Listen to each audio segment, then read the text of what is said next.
नमस्कार मित्रांनो, मी सोहन कुमार परत एकदा एक आठवण सोनेरी क्षणाची साठवण या कार्यक्रमामध्ये. मित्रांनो, आज मी एका चांगल्या सेलिब्रिटीकडे आलो आहे.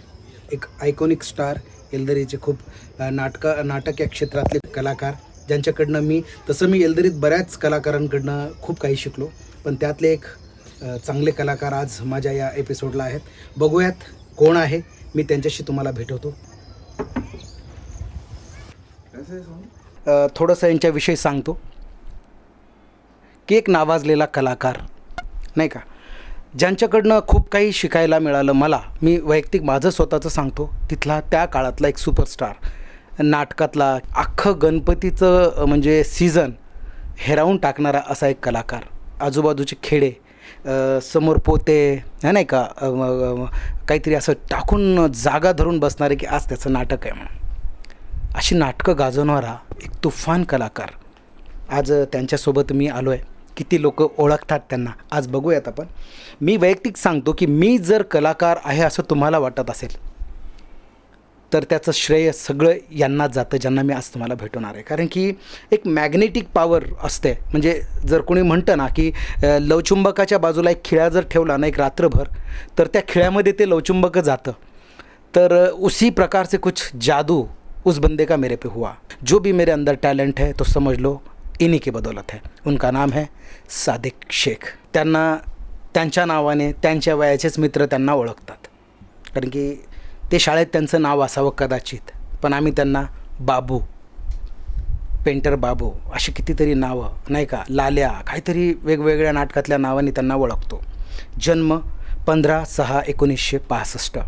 म्हणजे त्या काळामध्ये यांचं परिवार आपल्या येलदरीजवळ कुठंतरी एक वालूर असं गाव आहे, त्या गावातनं पोटाची खळगी भरण्यासाठी म्हणून येलदरीला आलेलं त्या काळामध्ये.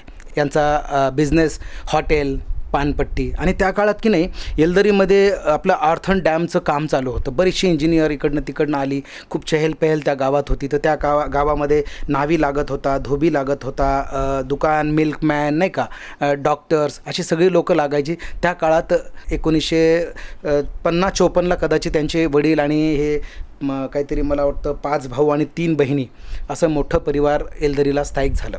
त्यातले यांना मी ॲज अ कलाकार म्हणून ओळखतो. आणि यांची भिंत आणि माझी भिंत घराची एकच. आणि माझ्या आईला वास्तव्यात त्यांनी यांच्या आईनी बहीण मानलं होतं, म्हणून आम्ही एकदम फॅमिलीयरच होतो सगळेजण. आता आज आपण बाबूंशी गप्पा मारणार आहोत. एकदम बहुत मज़ा करेंगे, जानेंगे येलदरी के बारे में. बाबू भैया, येलदरी के उन दिनों के बारे में कुछ बताएंगे आप हमको? येलदरी में मतलब बचपन से लेके तो 25 साल की उम्र तक हम वहाँ रहे. और उस 25 साल के उम्र में जैसे बचपन है तो 5-6 साल और 15-16 साल तो मैट्रिक तक गए. बहुत सारे दोस्त थे उसमें, जिगरी दोस्त भी थे उसमें आपके जैसे. यूनुस भाई है, अशरफ भाई है, जंकूट है, ये लोगों का बहुत बड़ा सपोर्ट था मुझे. लेकिन आपकी पहचान, एक बात मैं बताना, आपकी पहचान ड्रामा से और नाटकों से हुई, क्योंकि हमने एज ए हीरो ही आपको देखना पसंद किया वहाँ पे. तो वो समय आपका कैसा रहा, ज़रा बता सकते हैं? बाद में ऐसा हुआ कि फिर वहाँ से बहुत सारे लोग, सोपानराव चौहान थे और पुराने जो अपने सीनियर्स लोग थे वो लोग, नाटक मानिकराव चौहान, ये लोग नाटक वगैरह बिठाते थे, तो हम देखते थे उनसे. एक अमतुल्ला वगैरह है, शिव कैलाश है, ये लोग जो है तो नाटक बिठाते थे. और मैं जब छोटा था तो मुझे भी उन्होंने चांस दिया पहले नाटक में, तो उनको अच्छा लगा. तो फिर धीरे धीरे हमको भी उसका शौक़ आया, लोग भी पसंद करने लगे अल्हम्दुलिल्लाह. तो हमने फिर वहाँ से नाटकें बिठाना या कुछ करना, फिर हमने संस्था भी खड़े किए थे, नटेश्वर नाट्य मंडल बोले. शिव कैलाश, डॉक्टर जायसवाल और सोपानराव चौहान, ऐसे अशोक भाले, ये सब लोग उसमें मेंबर थे. उस ज़माने में ऐसी कुछ चीज़ें थी कि लेडीज़ पात्र करने के लिए लड़कियां अवेलेबल नहीं होती, तो लड़कों को ही लड़की बनाया करते थे. तो ऐसे कुछ किस्सा बताएंगे तुम्हारी उस ज़माने की हीरोइन कौन रही है उस ज़माने में? उस ज़माने में जैसे एक विजय होले बोल के थे, एक लड़का था, बहुत खूबसूरत था, लेकिन उसको एक्टिंग ज़रा लड़कियों की ज़्यादा आती थी. और एक मधुकर और काले बोल के था, कैसी वो प्रैक्टिस हुआ करती थी मेकअप वगैरह करने में। उस दिन उस मेकअप zaman- में मोहन सोलकेपल्ली जो आपके भाई थे, हाँ हाँ, वो मेकअप के वो मेकअप मैन थे, वो जबरदस्त मेकअप करते थे लेडीज का। और दूसरी बात ऐसी थी कि उस जमाने में ये जो तालीम प्रैक्टिस जैसे होता था तो फिर वो कैसे तालीम आप- हम 1 महीने कितने- का रखते थे।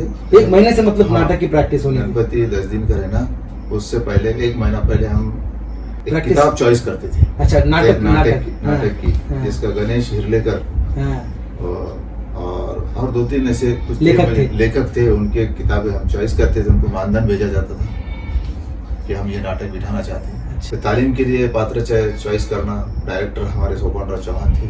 अच्छा, उन्होंने सबको अपने अपने हिसाब से जो है जिसको जो सूट होता ऐसे रोल उनको वैसा दिया। रोल उनको फिटअप करते। इतना सब कुछ अच्छा था एल्दरी में, आज वो मज़ा नहीं है क्या एल्दरी में? क्या वजह है एल्दरी छोड़ने की आपकी? एल्दरी में जो है तो एक मतलब काम के लिए कुछ नहीं था सब।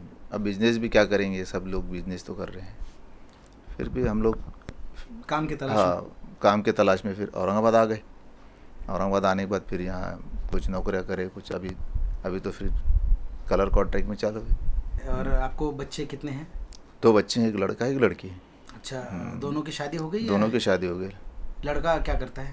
लड़के का मेडिकल है, डी फार्मेसी करा है उसको। हाँ, लड़की डीएड की है, उसकी शादी हो गई। हाँ, इसका जब शो। जब क्या करते हैं? जब वही सॉफ्टवेयर इंजीनियर है। औरंगाबाद में दिया? हाँ औरंगाबाद में दी है। लड़के की भी शादी हो गई, उसको भी एक बहू जो है तो हमारी डॉक्टर है VHMS। अच्छा अच्छा। अलहमदिल्ला सब सेटल हो गए सब। हाँ कुछ एल्दरी की यादें बता सकते कुछ ऐसा कि एल्दरी में आपको कैसा लगता था, वो जो हमारा गोल्डन पीरियड गया वहाँ पे, जो आपकी जवानी आपको एल्दरी ने दी है, तो वो कैसे आपको लगता है? एल्दरी यानी कि एक खुशनुमा माहौल वाला, और पानी का नज़ारा, और हर दम हरियाली, और एकदम मन मिलाव लोग, बहुत मतलब एक दूसरे को मदद करने वाले लोग, चाहने वाले लोग, बहुत अलग ही था। लेकिन आज भी चाहता है कि दिल कि वहाँ चले जाए, लेकिन मजबूर है। एल्दरी बुलाती है आपको कभी? बहुत बार। बघितलं मित्रांनो, माणूस किती जरी मोठा झाला ना, जमीन सुटत नाही हो. आणि त्या एल्दरीच्या पाण्यामध्ये कसंच आहे, किती जरी एल्दरी संपली ना, नाळ नाही तुटणार एल्दरीशी, नाळ जोडलेली असणार आहे. कारण की एल्दरीचे बरेचसे लोक खूप चांगल्या चांगल्या ठिकाणी आहेत आणि एल्दरीच्या पाण्यात तो कस आहे. मी पुढं आणखी तुम्हाला काही लोकांना भेटणार आहे, त्यांनी खूप उंच शिखर गाठलं आहे त्याच एल्दरीच्या पाण्याने, आणि ती झेडपीची शाळा. आम्हाला ते शिक्षण नव्हतं तेव्हा, म्हणजे त्या टाईपचं शिक्षण की बाबा एवढे कोचिंग क्लासेस नको, तेवढे ऑनलाईन क्लासेस, वर्कशॉप, सेमिनार्स, पुस्तक, गॅझेट्स, लॅपटॉप्स, फोन्स काही नव्हतं. 2 पुस्तकं वायरच्या थैलीमध्ये टाकून खांद्यावर घेऊन जाणारी ती पिढी जिल्हा परिषदची. असो मित्रांनो, बरं वाटलं मला. तुम्हाला कसं वाटलं बाबूभायांना भेटून? मी पुढच्या एपिसोडमध्ये असंच ज्यांच्या सहवासात आपण 60, 70, 80, 90चा काळ घालवला, त्यांच्यापासून दुरावलो होत, त्यांना मी या कॅमेऱ्यामध्ये बंद करणार आणि तुम्हाला भेटणार. तुम्ही नक्की कळवा की तुम्हाला माझ्या या एपिसोडमध्ये कोणाला भेटायचं आहे. तोपर्यंत बघत राहा माझं हे चॅनल, एक आठवण, सोनेरी क्षणाची साठवण. पुढच्या एपिसोडमध्ये भेटू. तोपर्यंत good bye, take care and bye bye. Thank you so much.